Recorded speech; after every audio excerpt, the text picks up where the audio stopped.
మాట్లాడండి. అనకాపల్లి జిల్లా పాయకరావుపేట మండలం గోపాలపట్నం గ్రామంలో వేచి ఉన్నటువంటి శ్రీ ఉమాధర్మలింగేశ్వర స్వామి ఆలయము అతి పురాతన శివాలయము.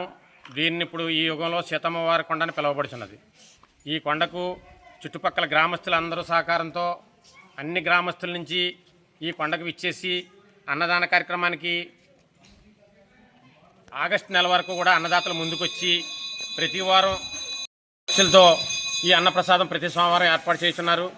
అలాగే ఇక్కడ 8 గుళ్ళు ఉన్నాయి. 8 గుళ్ళు కూడా దంతులు సుబ్రాజ్ మాస్టర్ కట్టారు. ఆ గుళ్ళన్నింటిలో కూడా కళ్యాణాలు జరుగుతున్నవి. ఇక్కడ అనేక మంది అనేక గ్రామస్తులు అనేక విధంగా ఆర్థికంగా ఎంతో సహకారం చేస్తున్నారు. దయచేసి ప్రతి ఒక్కరూ కూడా మీరు ఏ విరాళం ఇచ్చినా ఏం చేసినా సీతమ్మవారి కొండ మీద ఉన్న కమిటీని మాత్రమే సంప్రదించవలను. అక్కడికి వచ్చి మీరు తగు రసీదు పొందవలను. శ్రీ ఉమాధర్మలింగేశ్వర ఆలయము సీతమ్మవారి కొండని రసీదు పొందవలను. బయట వ్యక్తులు ఏ రకంగా ఏమి అడిగినా మీరు దయచేసి వాటిని నమ్మవద్దు. ఇక్కడికి వచ్చి ఆ కొండ మన ఉమాధర్మలింగేశ్వర వారి సీతమ్మవారి కొండ మండపం వద్దకు వచ్చి ఇచ్చిన విరాళాలే సీతమ్మవారి కొండకు చెందును. బయట ఏ కార్యక్రమానికి ఎవరికి దయచేసి ఇవ్వద్దు. ఇలా అన్నందుకు కూడా ఏం అనుకోవద్దు. ఈ కార్యక్రమం అంతా దేవుని డబ్బులు ఈ రోజుకి 2 లక్షల చిల్లర ఉన్నది. ఆల్రెడీగా కమిటీ సభ్యులు అకౌంట్లో ఈ యొక్క అమౌంట్ ఉన్నది. ఇంకా ఇక్కడ అనేక రకమైన డెవలప్లు చేయుచున్నాం. సచివరం గ్రామస్తులు ఇంకా పెద్దలు ఎంతోమంది ఏకస్తులై ఇక్కడ నవగ్రహాల గుడి కూడా స్టార్ట్ చేశారు. ఏమిచ్చినా దయచేసి మండపం వద్ద సోమవారం వచ్చి కమిటీ సభ్యులను సంప్రదించి కమిటీ వారిచ్చి రసీదు తీసుకుని వారి సంతకంతో వెళ్ళవలసిందిగా కోరి ప్రార్థిస్తున్నాం. ఇక్కడ అన్నదాతలు ప్రతి వారం కూడా 12 నుంచి 15 వేల వరకు వాళ్ళ సొంత డబ్బులతో వారానికి ఒక దాత వచ్చి ముందుకు వచ్చి నడిపిస్తున్నారు. ఆ విరాళాలన్నీ కూడా కమిటీ అకౌంట్లో వేసి కమిటీ గ్రామస్తులు చుట్టుపక్కల గ్రామస్తులందరూ ఏకస్తులై ఆ పనిని మేము డెవలప్ చేస్తున్నాం. ఇక్కడ ప్రధాన సమస్య రోడ్డు. ఏమైనా అవసరమైనచో పెద్దల సహకారం కానీ గవర్నమెంట్ సహకారంతో కానీ రోడ్డు వేసి ఆలయాన్ని ముందుకు నడిపిస్తారని కోరి ప్రార్థిస్తున్నాం.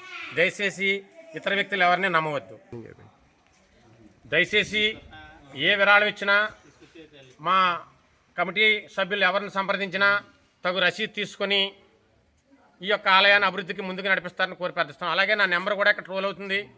కొండ గురించి ఏ చరిత్ర అడిగినా ఏ విషయాలు అడిగినా నేను మీకు సహకరించగలను.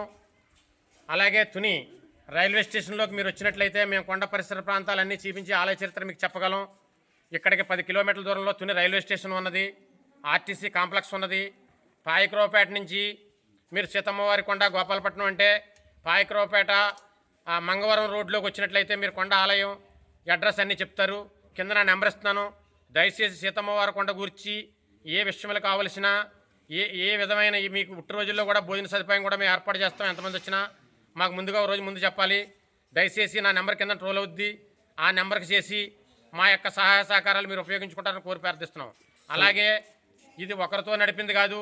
చుట్టుపక్కల గ్రామస్తులందరి సహకారంతో అందరి పెద్దలతో అందరి సహకారంతో చాలా విరాళాలు కూడా చాలా పెద్ద పెద్ద వ్యక్తులు ఈ కొండకి ఇచ్చారు. దయచేసి ఈ కొండకి ఏ కార్యక్రమం చేయదలిచినా నా నెంబర్ ట్రోల్ అవుతుంది. నన్నే సంప్రదించవలసిందిగా కోరి ప్రార్థిస్తున్నాం. అలాగే మీరు ప్రతి దానికి కూడా మీకు రసీదు ఇస్తాం. ఏ పని చేసినా ఇక్కడ ఒక ఆనవాళ్ళతో మీకు ఇచ్చేస్తాం. దయచేసి బయట వ్యక్తులు ఎవరిని నమ్మొద్దు. ఓం నమ హర హర మహాదేవ శంభో శంకర. ఓం నమ శివాయ.